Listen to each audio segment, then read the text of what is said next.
The runners came up the long stair two at a time, and Isavel Ostrave counted them the way she had learned to count casualty riders as a child, not by their faces, which she would not have time to grieve, but by the color of the cord wound around their wrists. Red cord meant the message could wait for the change of watch. White cord meant it could not.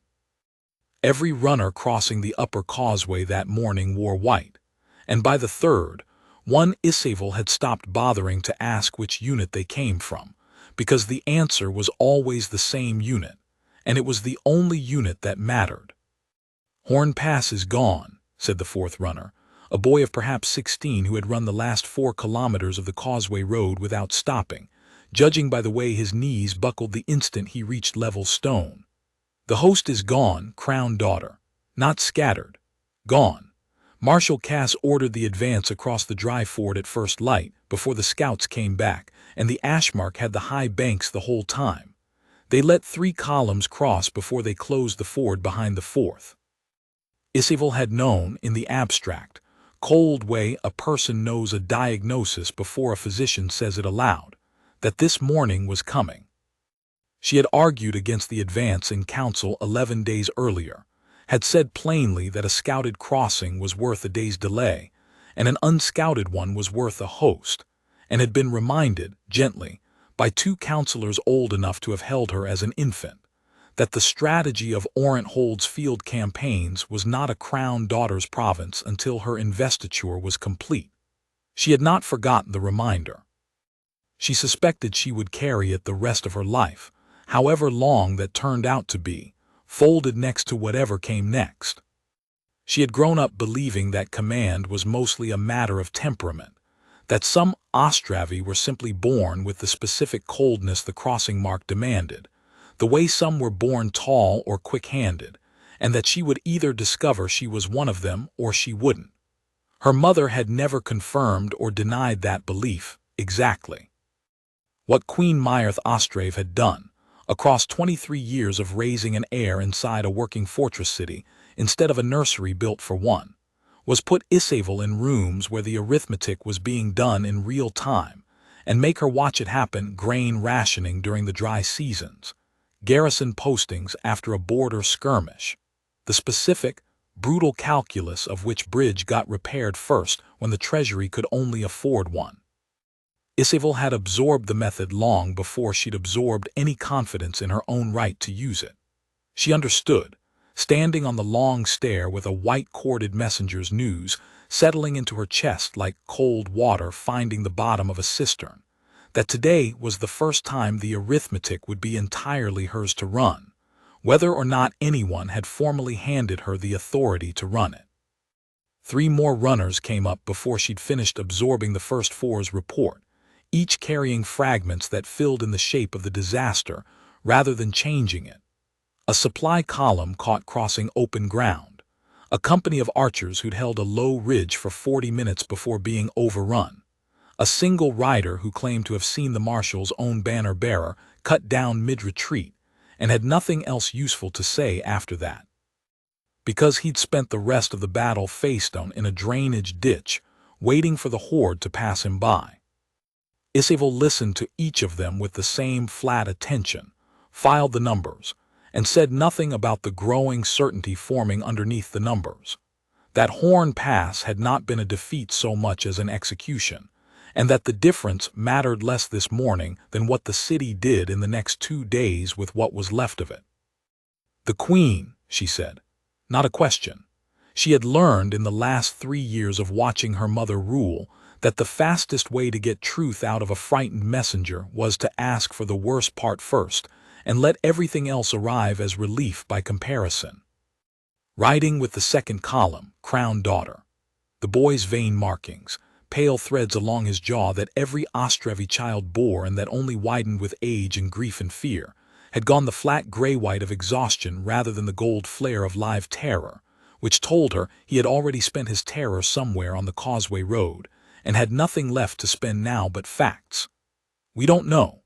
The messenger who saw the ford close was 200 meters back on the near bank. He saw the Queen's banner go down. He didn't see her go down with it. 200 meters was not a lie of distance so much as a mercy of distance, and Isavel understood that the boy had chosen his words with more care than his exhaustion should have allowed him. She thanked him, told the steward at the stairhead to see him fed and put somewhere warm, and turned to look out over Orant Hold while the wind off the gorge did what it always did at this hour, which was to make the whole fortress city smell faintly of river silt and cold stone. 11 generations of the Ostrave line had held this crossing. Her mother had told her once, half joking, that the line's real talent was not conquest but arithmetic, knowing exactly how much could be spent on a wall before the wall stopped being worth more than the people it sheltered. Isavel had been 23 years old for 104 days. She had never expected to need that arithmetic before she turned 30. Below the long stair, the fortress city was already doing what fortress cities did when the news outran the official channels meant to carry it, reshaping itself in 100 small, uncoordinated decisions before anyone in authority had said a formal word. Shopkeepers along the market spine were already boarding storefronts. A line had formed outside the Temple of the River Mothers, before Isavel had even finished reading the fourth runner's report. Families bringing offerings for the missing host in a ritual that predated the Ostrave line itself, and that no council decree had ever managed to either encourage or forbid. Somewhere below the citadel wall, in the low rooflines of the Underkey district, 400 people who had not yet heard the word Isavel had heard 20 minutes ago were still going about a morning that would, by dusk, no longer resemble anything they recognized. She found she could not look at that skyline without doing the arithmetic on it too, and hated herself a little for how automatic it had already become. She thought, standing there, of the coalition compound at the district's edge, a modest cluster of prefabricated structures the treaty had permitted 8 years earlier, when the council had finally agreed that an off-world engineering partnership was worth the political cost of admitting Orant Hold could no longer maintain its own aqueduct network without outside expertise. She had opposed the treaty as a girl of 15, mostly out of the reflexive suspicion every Ostrave child absorbed about outsiders holding any leverage inside the walls, and had spent the 8 years since slowly, grudgingly revising that opposition every time she watched the coalition's small rotating staff solve a problem the city's own engineers had been failing to solve for a generation. She did not yet know, standing on the stair with the morning's disaster still settling into her bones, how much that slow revision was about to matter. The council chamber below the long stair held 9 seats around a table of dark riverwood, 8 of them occupied by the time Isavel came down, and the 9th her mother's, carved with the Ostrave crossing mark and never once, in Isavel's memory, sat in by anyone else left conspicuously, deliberately empty at the head. First Speaker Reth Ambrose presided from the seat to its right, which was, Isavel noted, exactly as far from the empty chair as protocol allowed, and not 1 finger closer. The numbers, as they currently stand, Ambrose said, not rising when she entered, which by strict law he did not have to do until her investiture was formalized, and which he executed with the particular smoothness of a man who had been waiting a long time to stop rising for anyone. 640 of the field host confirmed dead or taken. Perhaps 90 returned, most of them wounded past this season's service. The marshal is among the confirmed dead. The Queen's status is, as of this hour, unconfirmed. Then we treat her as living until we have cause not to, Isavel said, taking a seat that was not her mother's, because she would not sit in it uninvited even now, and finding the choice cost her more composure than she'd expected it to.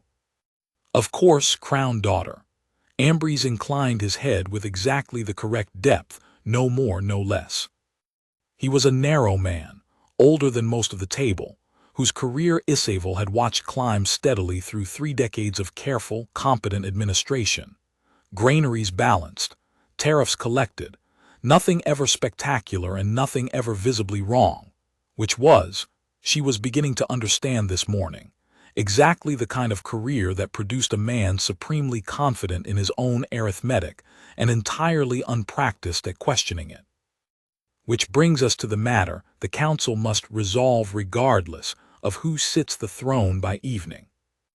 Orant holds garrison, absent the field host, numbers 61 household guard, 42 city watch too old or too young for field service, and approximately 1,100 civilians across both the citadel proper and the Underkey district.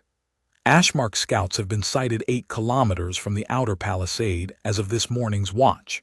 Their main host, by every account we have, is 2 days behind the scouts, possibly less. A younger counselor near the foot of the table, Toril Amsh, appointed barely a year earlier to oversee the grain reserve and still visibly uncomfortable at a table this old, cleared his throat. Is there any possibility of relief? A message to the coalition's outer stations, or to the sisterhold at Greywater? Anyone. Greywater is 4 days by fast rider, assuming the roads are clear, which they will not be. Ambrose did not look at the younger man as he answered, which Isavel noted was its own kind of statement. The coalition maintains no standing military presence anywhere in this system. That was, if you'll recall, one of the treaty's own founding terms, insisted upon by the coalition itself. Their obligation is evacuation of contracted personnel, nothing more. There will be no relief, Counselor Amsh, from any direction, inside the window that matters, which is precisely why the council's decision this morning carries the weight it carries. Then we have 2 days to move 1,100 people onto ground we can actually defend, Isavel said. Have 2 days to decide which 1,100 people are worth the ground we can actually defend, said Counselor Vesdara, seated 3 chairs down. A woman old enough to have advised Isavel's grandmother and blunt enough that Isavel had always privately valued her more than the rest of the table combined. The citadel proper can hold 400 behind its own walls with the garrison we have left, perhaps 500 if we're willing to eat through our grain reserve at twice the sustainable rate. The Underkey, the river district, the aqueduct works, the causeway housing, cannot be held with 61 guards against an Ashmark host. It was never designed to be held alone. It was designed to be held by the field army standing between it and the gorge approach, and the field army is gone. Isavel felt the shape of what was coming before Ambrose said it, the way she'd felt the shape of the boy's news on the stair before he'd finished the sentence. I move, Ambrose said, that the council authorize consolidation to the citadel proper, effective at dusk. The Underkey's residents will be given until dusk to cross the causeway. After dusk, the causeway gate seals, and the Underkey is left to whatever the Ashmark make of it. This is not a decision any of us finds easy, crown daughter, but it is the arithmetic your own house has practiced for 11 generations. A wall stops being worth more than the people it shelters exactly at the point where holding it costs you the people. The Underkey holds 400 civilians of its own, Isavel said, river workers, aqueduct crews, the coalition's engineering contract staff.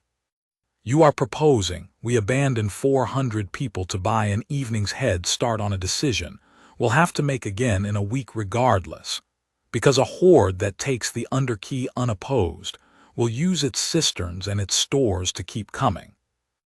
I am proposing we save 400 and don't spend 641 trying to prove a point your mother's own doctrine would never have risked, Ambrose said, and something in the flatness of it told Isavel this argument had already been won somewhere she hadn't been present for, in a conversation that had happened before she reached the stair.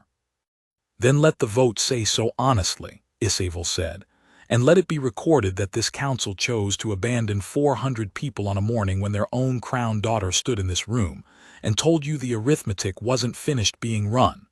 I want that recorded exactly, Speaker Ambrose, not softened, not later explained as regrettable necessity, recorded as a choice made by name at this table this morning. Counselor Toril Amsh, the youngest at the table, appointed barely a year earlier to oversee the grain reserve and still visibly uncomfortable in a room this old, cleared his throat. Is there any possibility of relief? A message to the coalition's outer stations, or to the sister hold at Greywater. Greywater is 4 days by fast rider, assuming the roads stay clear, which they will not. Ambrose did not look at the younger man as he answered, which was its own kind of statement. The coalition maintains no standing military presence anywhere in this system, one of the treaty's own founding terms, insisted upon by the coalition itself. Their obligation is evacuation of contracted personnel, nothing more. There will be no relief, Counselor Amsh, from any direction, inside the window that matters. Amsh subsided. Vestdara's vein markings had gone a flat, banked gray that Isavel had learned, over years of watching the old woman in council, meant she was holding an argument in reserve rather than abandoning it. A look Isavel chose, in the moment, to read as something closer to hope than she probably had any right to.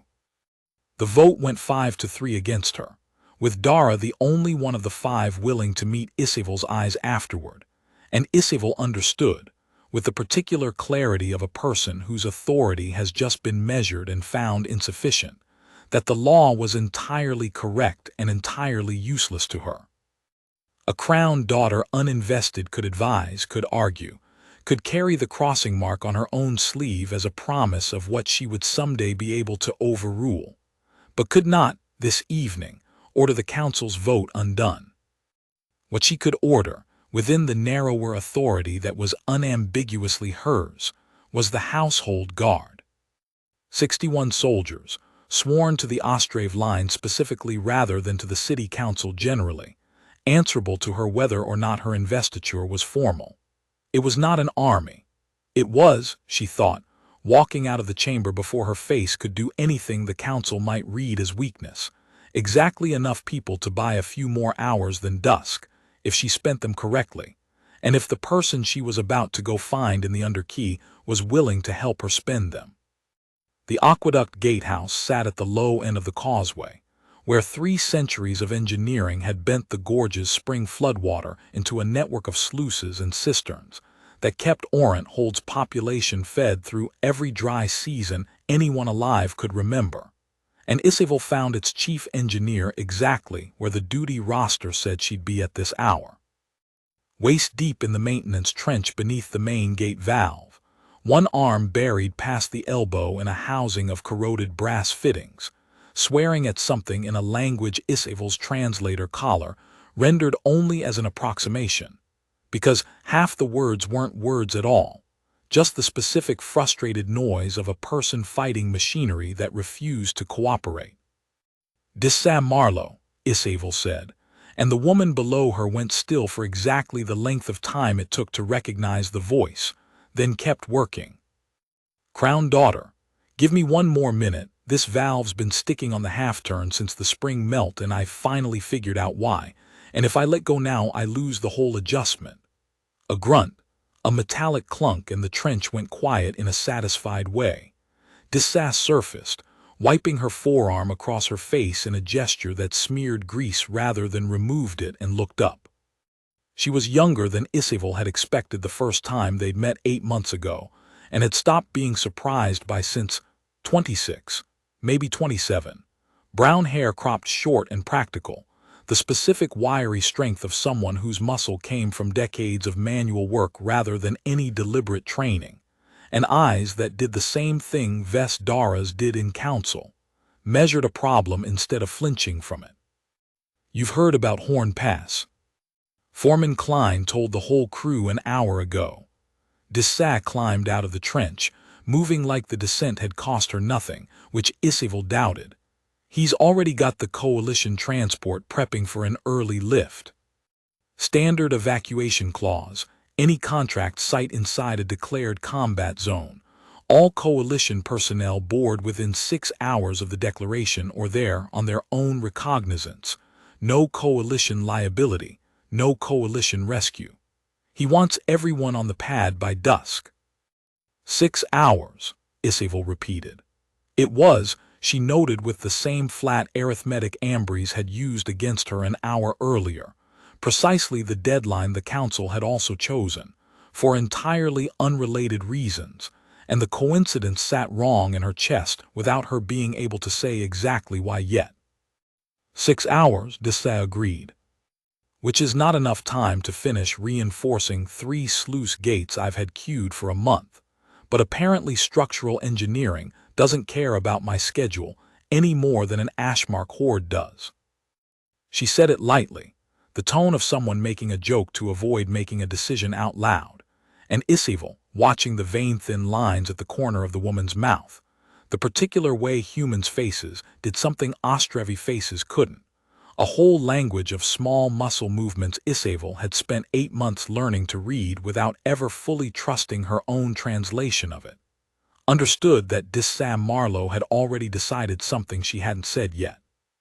Isavel had learned the shape of Dessa's history in fragments, over 8 months of site visits and shared meals at the guard captain's table, never all at once and never because Dessa seemed to think it mattered much. She had grown up on a coalition relief world with a flood season that arrived on no reliable calendar, in a settlement where the difference between a functioning cistern and a broken one was measured directly in whether the harvest survived, and had apprenticed to the settlement's one aging hydraulic engineer at an age Isavel still found difficult to credit mostly, Dessa had said once, because nobody else wanted the job, and she discovered she was good at the specific patient work of making stubborn water do what a community needed it to do instead of what it wanted to do on its own.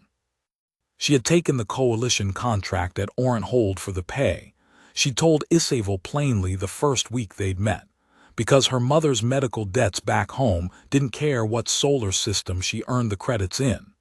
She had not taken it expecting to care about the district the way she now, transparently, did. The council voted an hour ago to abandon the underkey at dusk, Isavel said, because there was no version of the next conversation that worked if she wasn't honest first. Consolidate to the citadel. Seal the causeway gate. Your gatehouse, this trench, everything you've built here for 8 months, left to whatever the Ashmark make of it.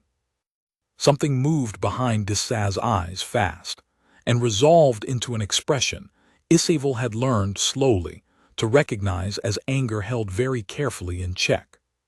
400 people live down here. I know. Your own guard captain has been drilling the causeway evacuation route with the underkey watch for 3 weeks, on your orders, because you already suspected it might come to this. I know that too. Isavel found she had to look away from the trench, out toward the low rooflines of the district she'd known since childhood, the district her own mother's mother had rebuilt after the last flood, the district that was about to be handed to a horde without a fight because the arithmetic said it cost less that way. I don't have the authority to overturn the council's vote. Not tonight. What I have is 61 household guards sworn to my house specifically, and a causeway gate that doesn't have to seal the instant the council's clock runs out if there's a reason for it to stay open a while longer. What I need is someone who understands this district's water system better than any Ashmark scout ever will, to help me find that reason. Foreman Ezra Klein found them there 20 minutes later, standing over a set of sluice schematics Dessa had unrolled across a maintenance bench, and Isavel watched the man's face do the specific, weary calculation of a person whose job was about to become much harder than his contract had promised. Marlowe transports fueling. You're on the manifest, 3rd seat, same as everyone. He glanced at Isavel with the careful neutrality of a coalition officer speaking to a foreign head of state's heir, and then back at Dessa. That includes you specifically, before you say whatever you're about to say. Coalition doesn't authorize independent contractor staff to remain in a declared combat zone past the evacuation window. If you stay off every roster I keep. No coalition medical support. No coalition transport out after this one. No coalition liability if it goes wrong. You understand what I'm telling you? I understand what you're telling me, Dessa said, and did not look up from the schematics. Klein waited a long moment, the specific patient waiting of a man who had clearly had some version of this conversation with her before, about smaller things, and lost every time. 6 hours, Marlowe. The pad closes at dusk whether you're on it or not. He left without waiting for an answer, which told Isavel he already knew what the answer would be and had decided not to make either of them say it aloud. Isavel expected, when the sound of his boots faded down the corridor, to feel something like relief. Instead, she felt the specific, unfamiliar vertigo of watching a person choose a cost she had not actually asked them to pay, and finding she had no honest way to talk them out of it that didn't also talk her own guard out of doing the same thing for the same district. "You don't have to stay," she said anyway, because it seemed like the kind of thing that needed saying even if saying it changed nothing. "I know I don't." Dessa finally looked up from the schematics, and her expression had settled into something calm in a way Isavel would spend the rest of the day turning over in her memory, trying to identify exactly which human emotion it corresponded to and never quite landing on a single word for it. "I've spent 8 months figuring out how this district drinks and how it doesn't drown.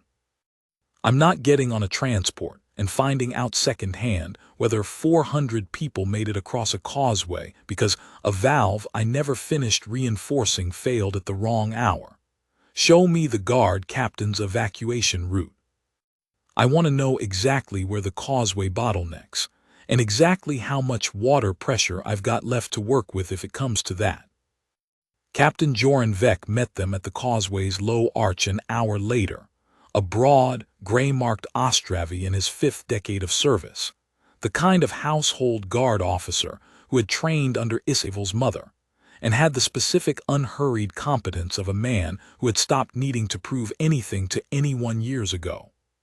He listened to Dessa's questions about the causeway's width and the evacuation route's known choke points with the patient attention of someone used to taking engineering advice seriously, even when it came from outside the guard's own ranks, and traced the route himself on the schematic she'd brought, marking 3 points where the causeway narrowed enough that a crowd moving at speed would inevitably bottleneck.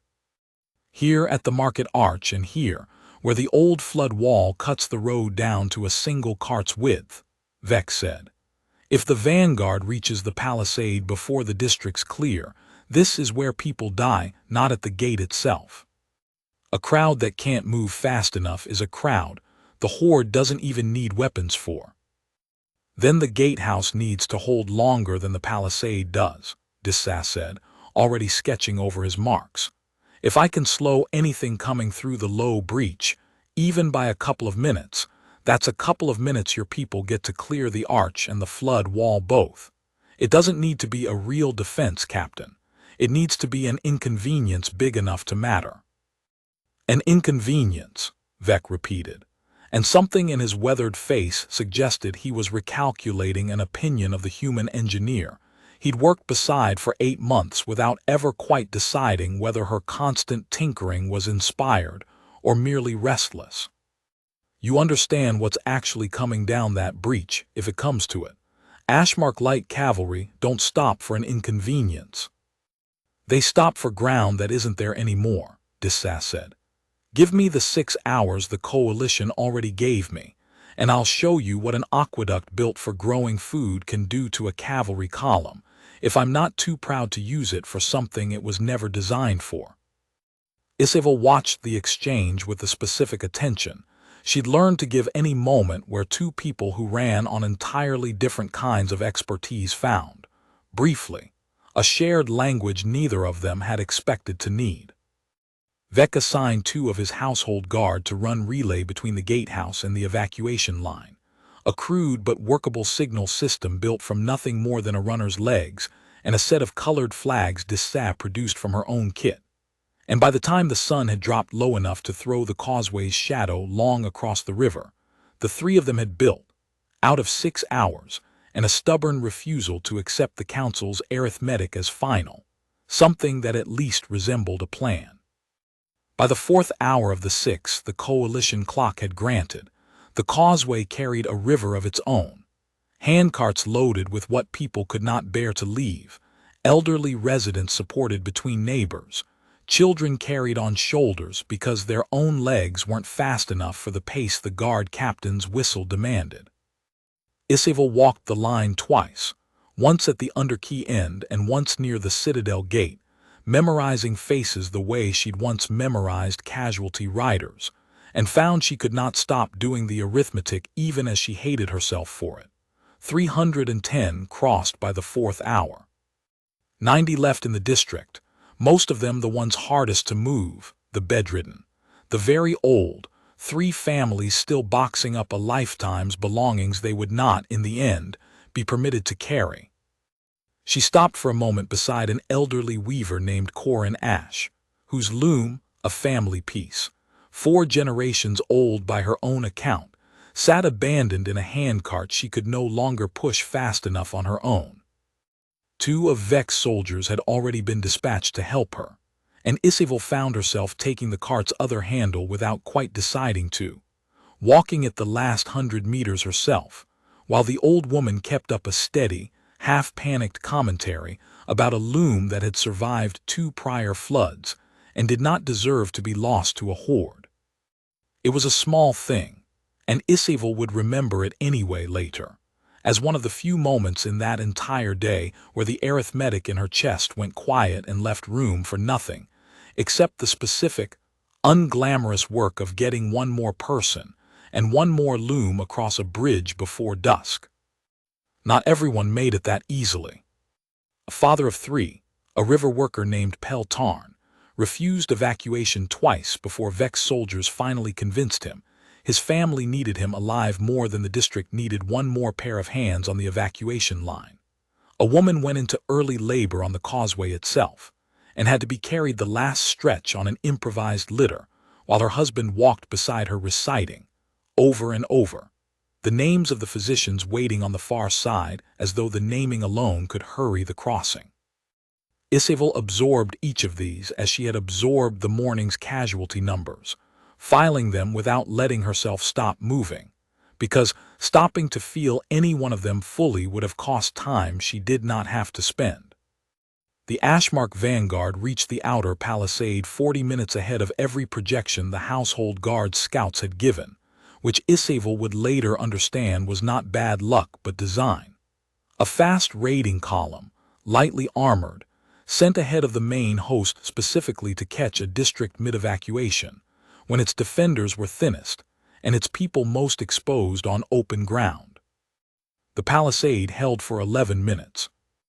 Isavel heard it before she saw it, not the clash of weapons, which the wind off the gorge swallowed at this distance, but the change in the causeway's own sound, 300 voices shifting from the low, tired murmur of people walking towards safety into something sharper and more ragged.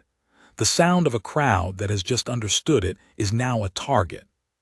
She was on the citadel wall by then, 20 guards around her, watching through a farsight lens as the outer palisade's northern gate buckled under something the vanguard had brought specifically to buckle it, and the household guard holding that gate, 11 soldiers.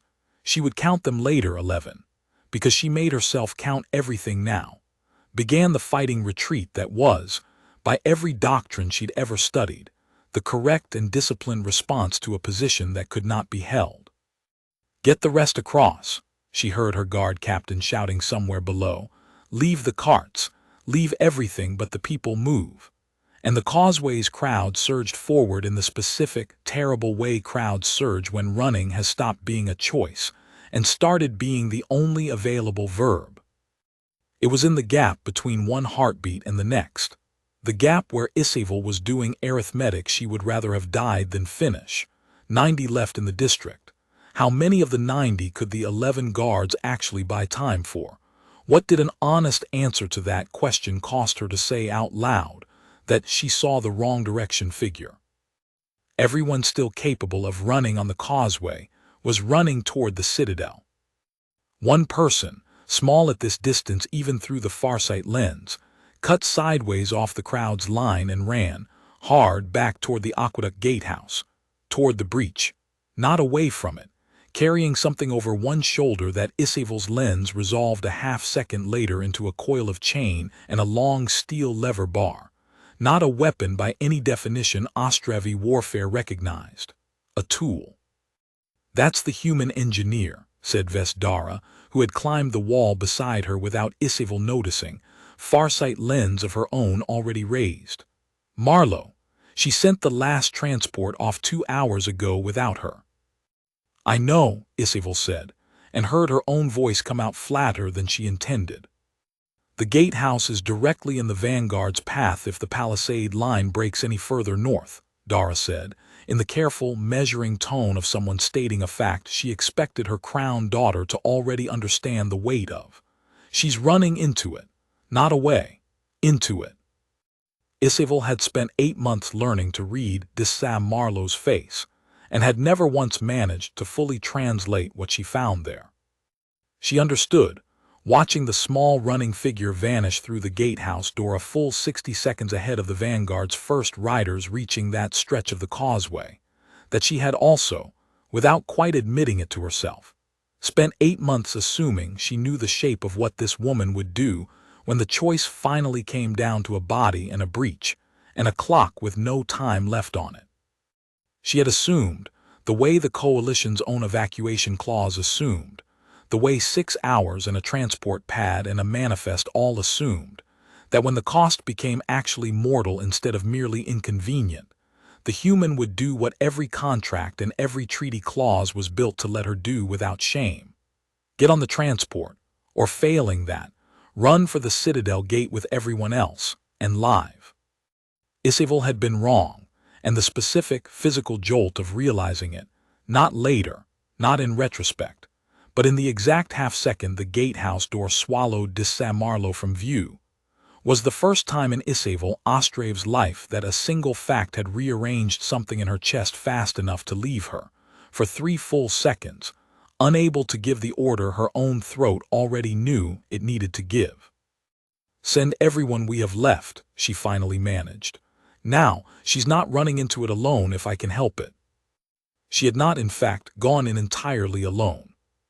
2 of the underkeys owned night watch, an older man named Corwin Bale, and a woman barely out of her teens named Sela Vray, both of whom had been assigned to guard the gatehouse's outer approach, and both of whom Dessa had ordered to fall back to the citadel twice, without success, had planted themselves at the gatehouse door instead, refusing the order a 3rd time with the specific stubbornness of people who had decided, independently and without consulting each other, that an engineer alone against a breach was a worse arithmetic than 2 watch soldiers staying to buy her the second she needed.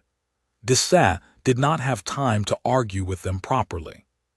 She told them, instead, exactly what she needed: hold the door, however they could for however long it took, and get clear the instant she shouted the word, and then turned her full attention to the valve, trusting 2 people she barely knew to do a job neither of them had trained for any more than she had. Inside the gatehouse, the world had narrowed to the specific, unglamorous math Dessa had been running in her head since the moment she'd seen the palisade's northern gate buckle from the causeway line. The main sluice valve, the one she'd spent 8 months and 3 separate maintenance orders trying to get fully reinforced, could hold back the aqueduct's full spring-melt pressure for maybe 90 seconds once fully opened, if the corroded secondary brace didn't fail first, and the breached tunnel the vanguard's riders would use to bypass the buckled palisade ran directly beneath the gatehouse floor, 4 meters down, connecting to the low ground where the underkey's remaining 90 residents were still. God help them trying to get moving. 90 seconds of controlled flood through a 4-meter tunnel wasn't a weapon. It was an inconvenience at best to anything mounted or armored. She'd run the hydraulics twice in her head on the sprint over and knew it wouldn't drown a single Ashmark rider, wouldn't even necessarily slow the fast ones. What it would do, if she got the timing exactly right, was turn the tunnel floor to churned mud and standing water deep enough to break a mount's stride, force every rider using that route to dismount or divert, and buy the household guard on the surface, and whatever was left of the underkey's population still moving toward the causeway, somewhere between 2 and 4 minutes they would not otherwise have had. 2 to 4 minutes. It was, she thought, hauling the corroded secondary brace loose with the lever bar, and feeling the whole housing groan under her hands in a way that told her the reinforcement she hadn't finished was about to matter very much indeed, an absurd amount to be betting a life on. It was also, by her own arithmetic, run and rerun in the 90 seconds it had taken her to sprint from the causeway, more time than the alternative bought anyone. The first sound she heard that wasn't her own effort was hoofbeats, not Ostrave cavalry, which rode differently, but the harder, faster gait of Ashmark light riders, coming down the palisade breach exactly where she'd predicted they would. She had, by her own count, somewhere between 40 and 90 seconds before the first of them reached the tunnel mouth, and the main valve's winch, the one she was supposed to be operating from the safety of the control gantry 6 meters back, the one the original design specifically routed away from the flood path, for a very good reason she now understood with total, visceral clarity, had a chain drive gear that had been sticking on the half-turn since the spring melt. The exact fault she'd been elbow-deep in fixing that morning, the fix she had not finished. She could run the winch from the gantry and risk the gear sticking at the worst possible moment, flooding late or not at all. Or she could brace the winch by hand, down at the valve housing itself, where a stuck gear could be forced through with body weight and a lever bar instead of trusted to a mechanism she knew was still broken, which put her 4 meters from the tunnel mouth instead of 6, and directly in the path of whatever came through it before the water did. Dessa Marlowe had made harder engineering decisions than this one. She had never made one this fast, with this little room for a second attempt, and she found, bracing the lever bar against the winch gear and setting her boots against the housing's base plate, that the fear she'd expected to feel had narrowed down instead into something almost peaceful. A single, clear physical problem, with a single, clear physical answer, and no room left over in her chest for anything that wasn't the next half-second. The first Ashmark rider's shape filled the tunnel mouth. Dessa threw her whole weight against the lever bar. The gear held for a heartbeat, groaned, and then gave all at once. Not smoothly, not the way 8 months of careful maintenance should have made it give, but with a violent, cracking lurch that threw her forward against the housing hard enough to drive the breath from her lungs, and split the meat of her forearm open on a jagged brace, as she hadn't had time to file smooth.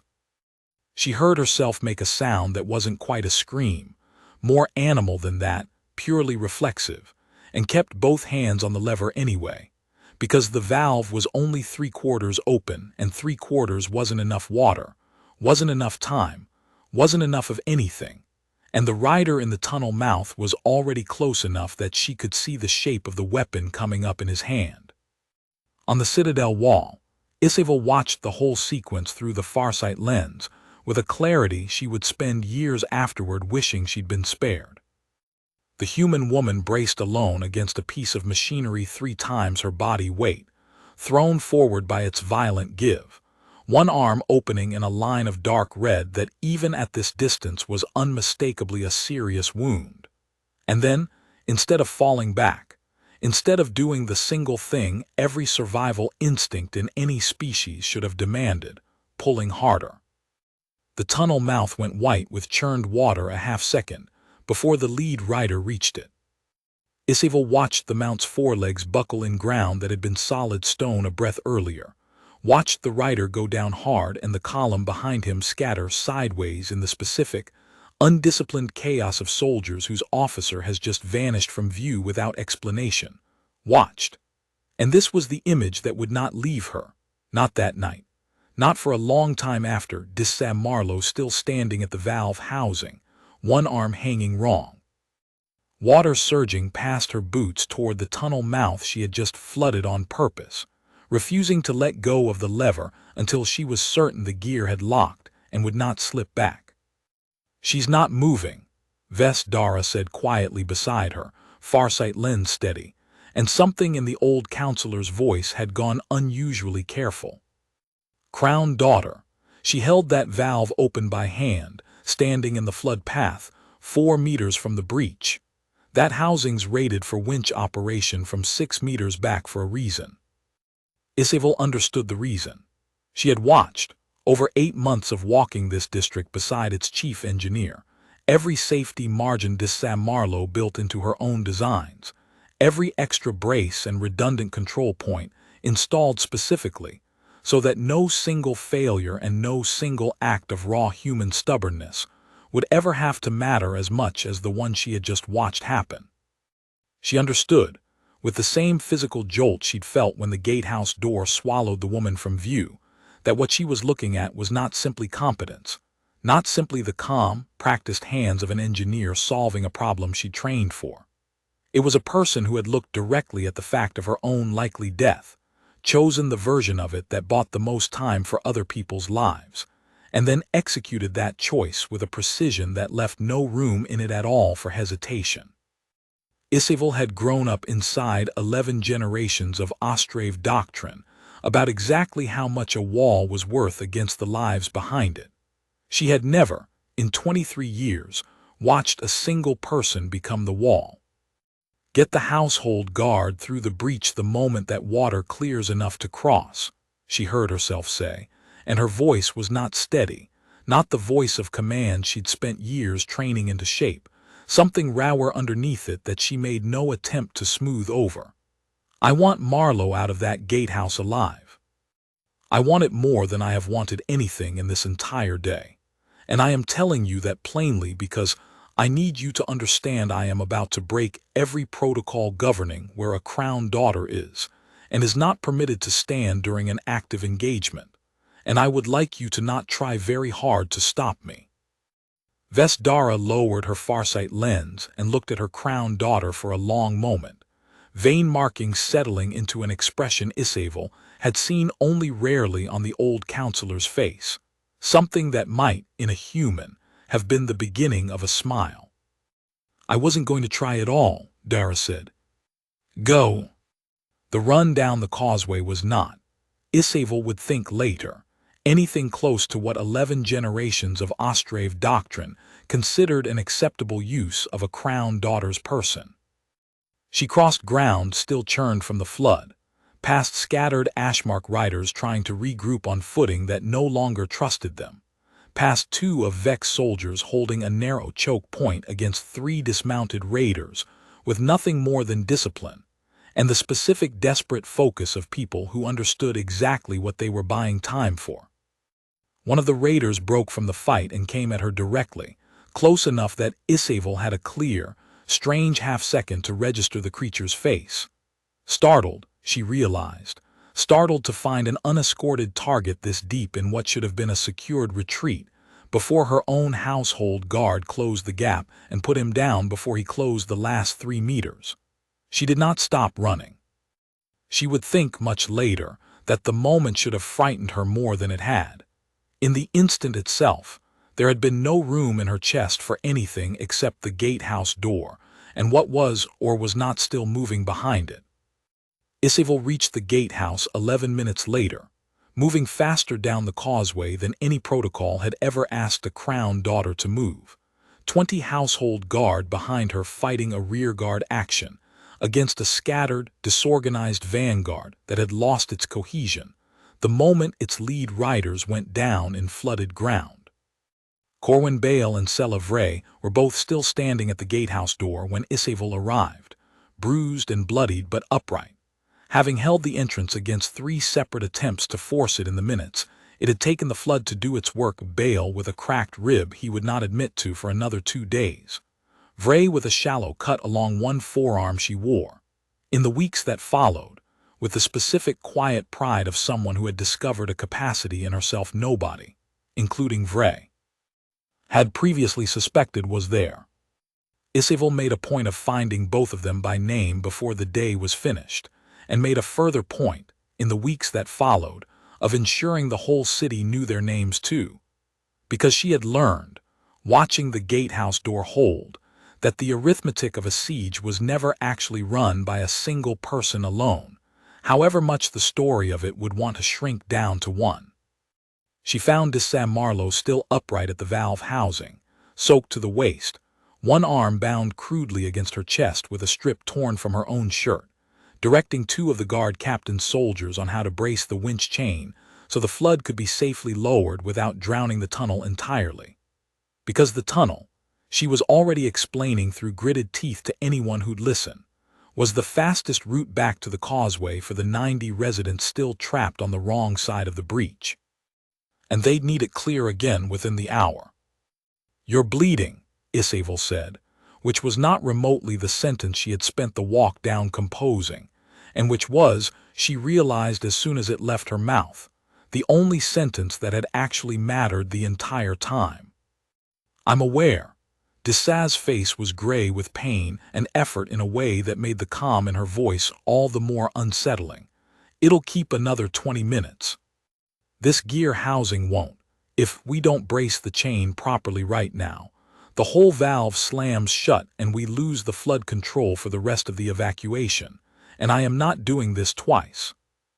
"You are not doing anything else at all until someone who isn't me has looked at that arm," Isavel said, and to her own faint surprise, found the authority to make it an order rather than a request, an authority that had nothing to do with her unfinished investiture, and everything to do with the fact that she had just watched this woman choose, unprompted, to become expendable on behalf of 90 people whose names she likely didn't even know.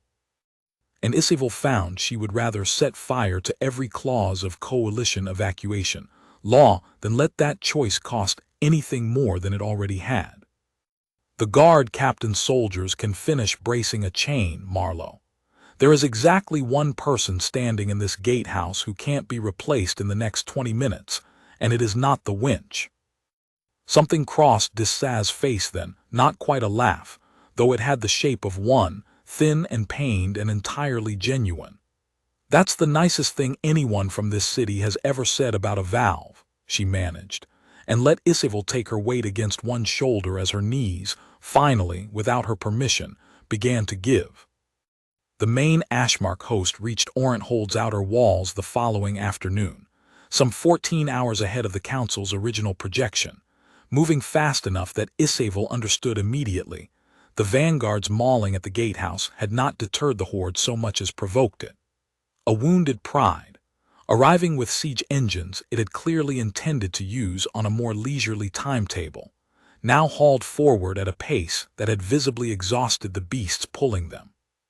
She had spent the intervening night doing 3 things simultaneously, in a state of exhaustion she suspected she would not properly feel until it was safe to feel it. Overseeing the completion of the underkey evacuation, all 90 of the district's last residents brought across a causeway now slick with mud and standing water but passable. Sitting, when she could steal 20 minutes, at the edge of a cot in the citadel's infirmary.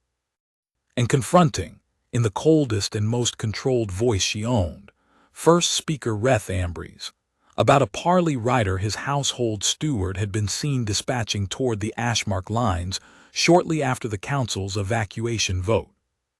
The infirmary at this hour smelled of the same fixative resin the physicians used on wound dressings across half the systems Isavel had ever read about, and Dessa Marlowe was sitting upright against a stack of pillows she had clearly, by the physician's exasperated account, refused to lie flat against for longer than an hour at a stretch, her bound arm propped on a folded blanket, a data slate balanced on her knees covered in sluice diagrams she was annotating one-handed.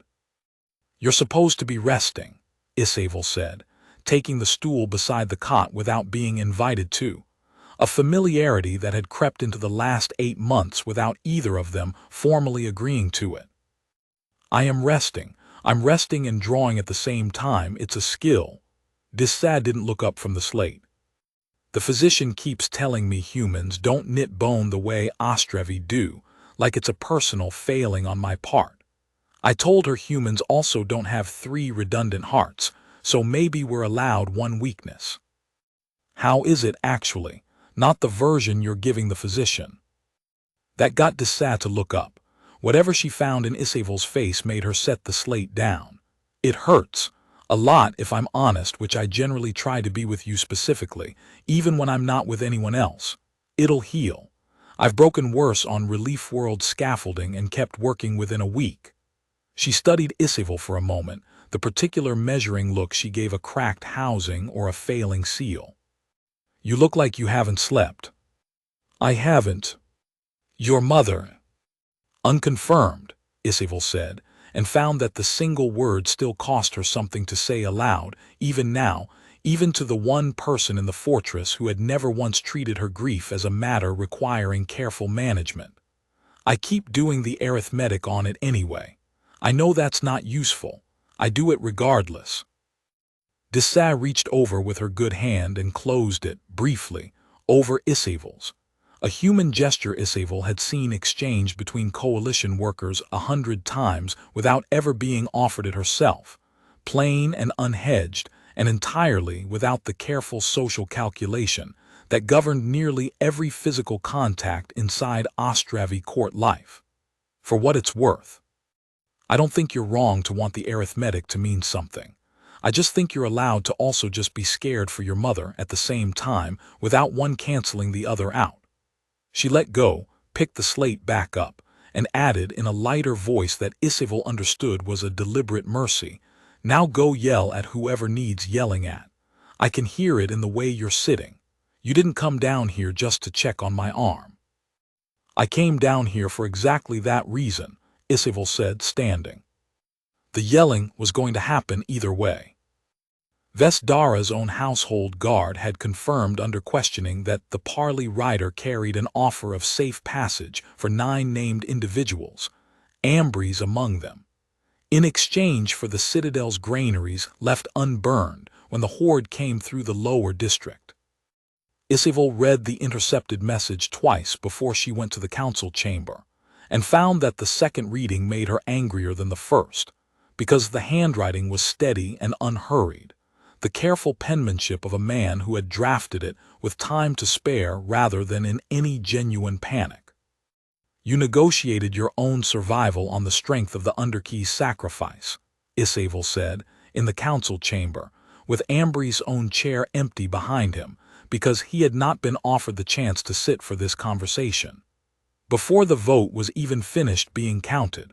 You knew the district would fall because you had already arranged to profit from it falling. I arranged for 9 lives to survive a catastrophe that was, by every honest measure available to us yesterday morning, already decided," Ambry said, "and there was no shame in it, only the particular, brittle defensiveness of a man watching his own arithmetic collapse in real time. I did not know a single human engineer would flood a breached tunnel with her own 2 hands and buy this city 14 hours it had no right to expect. Nobody knew that, Crown Daughter. It was not a plan. It was luck." "It was not luck," Isavel said. "It was a choice, made by a person your own arithmetic had already written off as a variable too small to matter, and it worked because she chose to spend a cost you had already decided was not worth spending. That is not luck, first speaker. That is the specific thing your arithmetic has never once accounted for, in 11 generations of Ostrave doctrine, or in the one evening you spent trying to replace it with your own." Vesdara caught her arm before the vote to remove Ambries was called, drawing her aside into the chamber's antechamber with the specific urgency of a woman who had watched a great many young rulers make their first serious mistake, and had no intention of watching this one make hers today. "You are not yet invested," Dara said, low and fast. "Legally, this hour. You are still a crown daughter with advisory standing and command of your own household guard, nothing more. If you order Ambries removed by fiat, without a council vote behind you, every enemy this city has, inside its walls and out, gets to say the new crown seized power outside the law the very week her mother's fate was still unconfirmed. That is a weapon Ambry's allies will use against you for years, Isavel, whether or not you were right to use it today." "Then call the vote properly," Isavel said. "I'm not asking the council to trust my word alone. I have the intercepted message. I have your own guard's confirmation. Let the council look at the evidence and vote him out themselves, in the open, with their names attached to the decision the same way I demanded their names be attached to the vote that nearly cost the Underkey 400 lives. If they still choose to protect him after seeing what he did, then I'll know exactly how much of this council actually shares my mother's arithmetic, and how much of it only ever shared her fear of being blamed. Dara studied her for a long moment, something that might have been pride settling into the flat gray of her vein markings. "That," she said, "is the first thing you've said all week that sounded like a crown rather than an air still arguing to be heard. Call the vote, then." Properly. The council voted to remove Ambrose 7-1, with only the man's own household steward dissenting, and Isavel had him removed from council that same hour.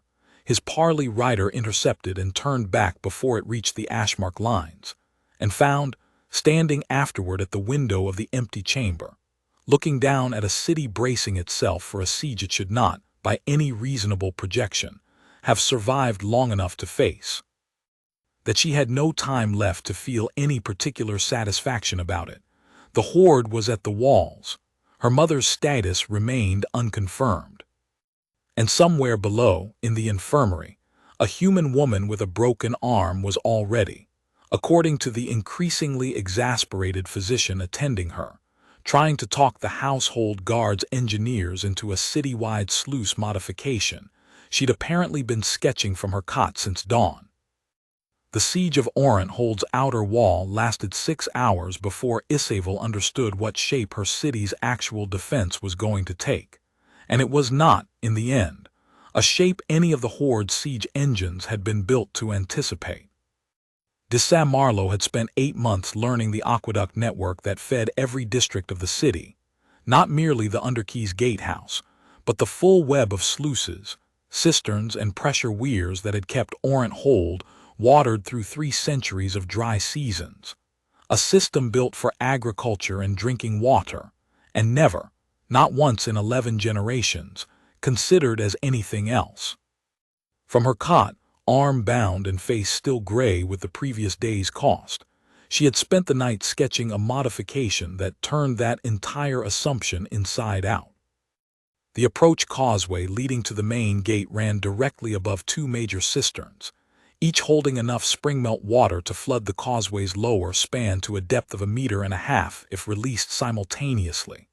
Not enough to drown a determined army, but more than enough to turn siege engines, heavily laden and iron-wheeled, into machinery mired past their axles in mud and rushing water, exactly at the moment they were most exposed to the wall's remaining archers.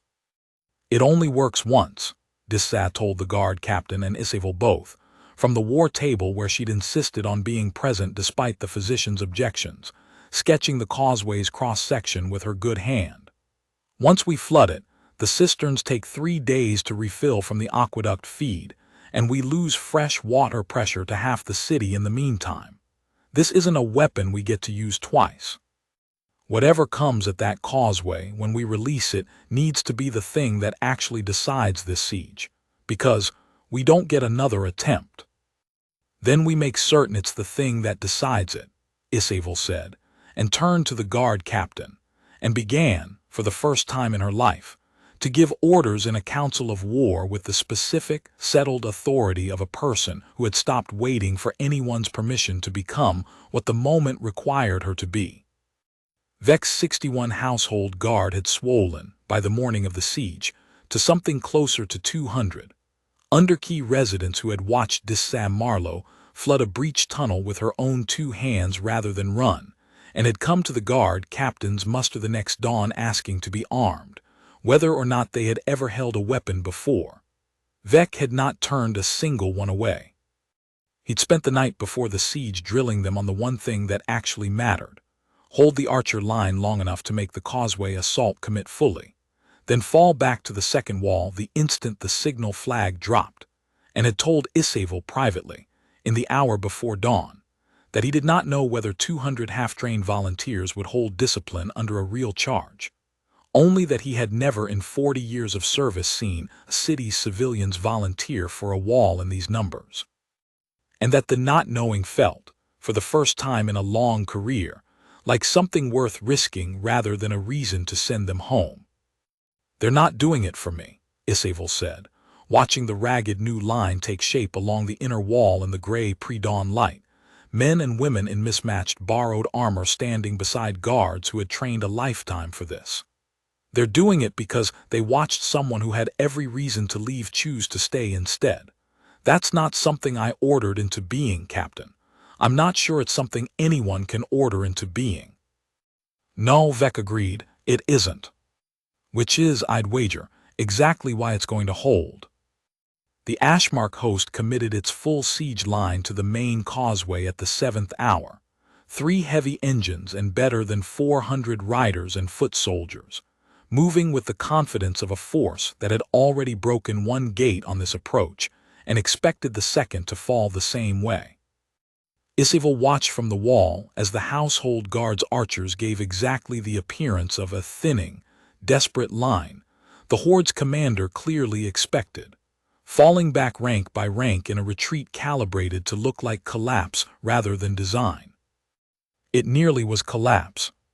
20 minutes into the engagement, a company of Ashmark foot soldiers broke through a gap between 2 of the newly raised volunteer positions faster than Vec's line had planned for, and for a handful of minutes that felt, to Isavel watching from the wall with her hands locked white-knuckled on the stone, considerably longer than they actually were, the entire causeway defense hung on whether 24 underkey volunteers with 3 weeks of drilling between them could hold a real charge instead of a training one.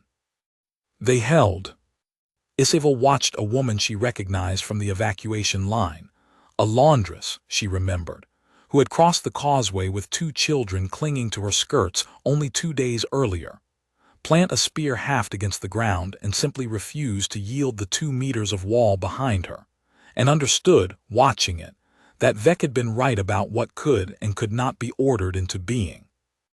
Dessa stood at the cistern control station beside the guard captain throughout, her bound arm useless at her side, her good hand resting on the release lever she had insisted on operating herself despite Isavel's objections, watching the causeway fill with siege engines and riders through a farsight lens with the same unhurried, provable answer patience she brought to a stuck valve. "Not yet," she said twice, when a junior officer asked if the moment had come. "The lead engine's not past the second cistern marker yet. If I release early, half the host peels off before the water reaches them, and we've spent our one attempt on nothing." She waited until the causeway's lower span carried, by Vec's own count relayed up the line, better than 300 bodies packed shoulder to shoulder, before she finally said the single word, "Now," and pulled the lever herself, one-handed, bracing the housing with her hip the way she'd once braced a smaller version of the same mechanism with her whole body weight. The guard captain, at Isavel's signal, gave the order Dessa Marlowe had spent a sleepless, one-armed night designing. The cisterns released within seconds of each other. Isavel had read the schematics twice and still was not prepared for the sound of it. Not the crash of a wave, which was what she'd braced for, but a low, grinding roar as 14,000 cubic meters of water found the causeway's lower span all at once and turned 3 centuries of packed roadbed into a churning brown flood in the space of a single held breath. The siege engines went first, iron wheels sinking, the beasts pulling them screaming and thrashing in water suddenly too deep and too fast to stand in. The riders who could turn, turned. Most could not, packed too tightly on a span too narrow, and Isavel made herself watch the whole of it rather than look away, because she had ordered it and she owed whatever cost it carried the honesty of witnessing it directly. It was not a clean victory. Men and beasts drowned on that causeway who might, in some other version of this war, have simply gone home when the arithmetic of it stopped favoring them. But the horde's commander, watching from the higher ground his own vanguard had held 2 days earlier, called the retreat within the hour, not because his force was destroyed, but because a fortress city that could turn its own water supply into a weapon capable of unmaking a siege engine column in under a minute was no longer, by any honest calculation, worth the cost of taking. The formal parley took place on the causeway itself 3 days later, Once the water had drained and the roadbed's worst damage had been shored with timber, Warlord Ket Draven's herald meeting Isavel's own delegation at the exact midpoint between the outer palisade and the citadel gate, a location Isavel had chosen deliberately, standing on ground that had nearly killed 400 people and had instead, through choices made by exactly 2 people who refused to accept the arithmetic everyone else had already settled on, saved them. Draven himself came to the second meeting, 2 days into the negotiations, a broad, scarred man who studied Isavel across the parley table with the particular, unhurried attention of someone recalculating an opponent he had badly underestimated. "Your engines held siege lines for 100 years without needing to drown a road out from under my column," he said, through a translator who rendered his own harsh dialect into the flat, careful cadence Ostrave diplomats used for exactly this kind of exchange. "I came expecting a fortress city with a broken field host and a young heir too green to hold it together. I did not come expecting the water itself to fight for you." "The water didn't fight for anyone," Isavel said. "A person chose to make it useful, at a cost she paid in her own blood, because the alternative was watching people she had no obligation to protect die on ground. She understood better than any soldier on either side of this table. If you're looking for the thing that actually decided this siege, Warlord, it isn't hydraulics. It's that a district your vanguard expected to find abandoned chose instead to hold, and kept holding, at every point where your own scouts told you it should have broken." Draven was quiet for a long moment, weighing that, and something in his scarred face shifted into an expression Isavel had learned, over 3 days of negotiation, to recognize as the closest thing the man allowed himself to genuine respect. "Then I will withdraw past the northern ridge, and I will not test this crossing again in my lifetime, because I have learned the one lesson worth learning from a siege I did not win. A wall is only as strong as what a city is willing to become to defend it, and I no longer know how to measure what this city is willing to become. That is not an arithmetic I care to test twice." He rose, and the formal terms were drafted within the hour, in language considerably more generous to Orient Hold than the opening position either side had expected 3 days earlier. The terms were not a triumph. Isavel had learned enough in the preceding week to know better than to want one. Draven's forces withdrew past the gorge's northern ridge, formally renouncing claim to Orient Hold and its river valley for a generation, in exchange for safe passage for his wounded, and a trade concession on the coalition's grain routes that Isavel's council, a council reconstituted now with Dara presiding in the first speaker's chair, and 2 new seats Isavel had insisted on adding, one for a household guard captain and one, over the objections of exactly nobody, for the coalition's own liaison office, found, after 2 days of argument, honestly fair to both sides rather than merely survivable. Her mother's body was recovered from the Horn Pass battlefield 9 days after the siege lifted, carried home under a truce banner the Ashmark honored without being asked to, and Isavel grieved her in the private hours between council sessions in a way she suspected she would spend years still finishing. The investiture itself took place a month after that, in a hall still smelling faintly of river silt and the particular damp of recently repaired stonework, with a black mourning cord bound alongside the crossing mark on her sleeve. Dara, as presiding first speaker, read the old oath in the old words, the same words 11 generations of Ostrave heirs had spoken before her, and Isavel found, standing before the assembled council, and a hall packed well past its formal capacity with underkey residents who had crossed the causeway specifically to witness it, that the words felt different in her own mouth than they had ever sounded from her mother's, not lesser, but reshaped, carrying a weight she had earned in a district 3 weeks earlier, rather than inherited by right of birth alone. "I swear the old oath," Isavel said, when Dara reached the place in the ceremony where custom permitted the new crown to add her own words to the ancient ones, "and I add to it a promise this hall has never heard before, because no crown before me has needed to make it in quite these terms. I will not let this council's arithmetic decide, ever again, that a district is cheaper to abandon than defend without first asking the district itself what it is worth. I watched this city nearly lose 400 people to a vote taken by 9, none of whom lived among the 400 they were voting on. That will not happen again while I hold this crossing mark. I would rather be wrong beside the people I govern than correct at their expense. The hall's response was not the formal, measured acknowledgment court ceremony usually demanded.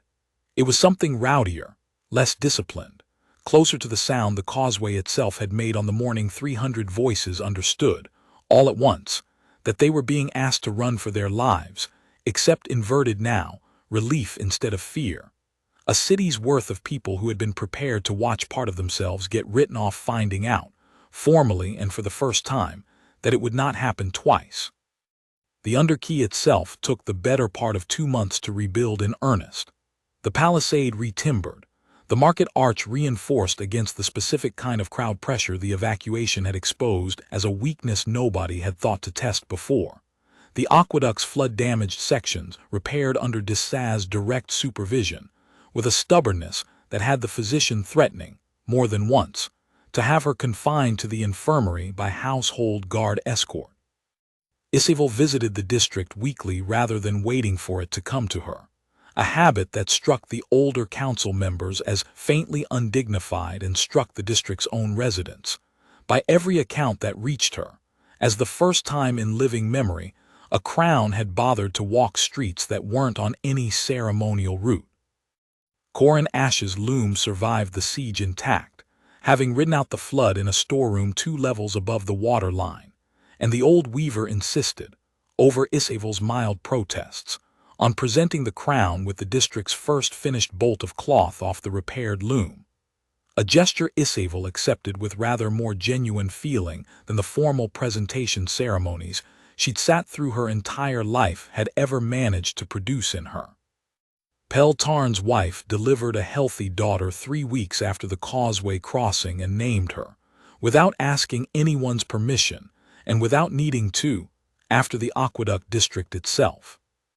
Foreman Ezra Klein came back to Orant Hold on the first coalition transport permitted to land after the parley concluded, 3 weeks after he'd told Dessa Marlowe plainly that staying meant losing every coalition protection the treaty offered her. He found her at the gatehouse, unsurprised, and stood at the trench edge for a long moment before he said anything at all. "I filed the incident report," he said finally.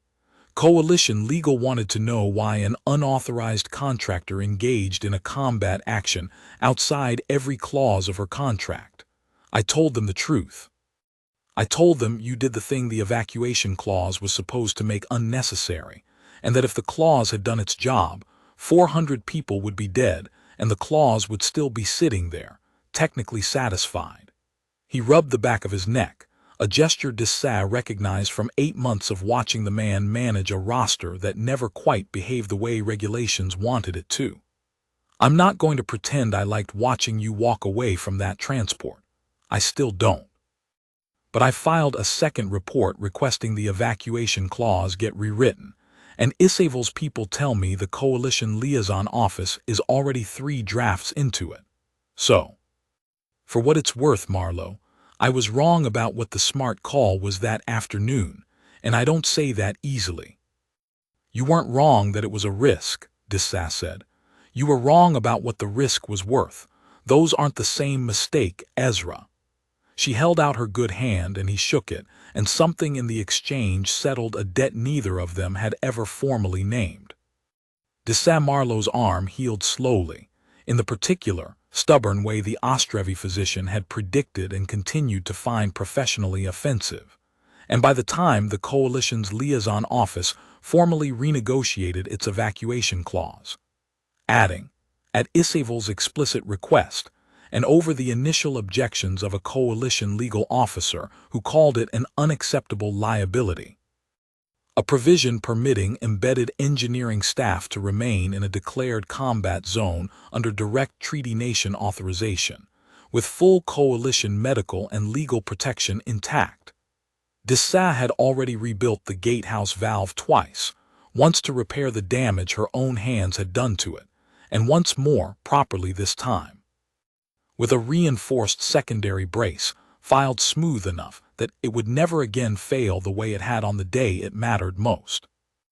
Reth Ambry's formal tribunal concluded a week before the investiture, presided over by a panel of counselors that pointedly did not include Isavel herself, who had insisted on recusing her own judgment from a proceeding she had personally set in motion. A decision, Dara told her afterward, was the single clearest sign the new crown intended to govern by something other than her own convenience. The council stripped Ambrys of his seat permanently, barred him from any future council office, and exiled him from Orenthold's walls rather than imprisoning him, a sentence Isavel privately found more merciful than she might have chosen herself, and did not object to, because the tribunal's judgment had not been hers to overrule any more than the original evacuation vote had been. The man left through the same causeway gate he had once voted to seal at dusk, and Isavel did not watch him go, having found, in the week since the siege, that she had considerably less appetite for that particular kind of satisfaction than she'd once expected to feel. The council also codified, at Dara's own motion, and with a unanimous vote that would have been unthinkable 2 months earlier, a standing provision the Underkey residents had already started calling, informally, the Marlowe Clause. No district of Orenthold could be formally abandoned by council vote without direct representation from that district present and heard at the table first. It was not, Dara observed dryly during the reading, a particularly elegant piece of law.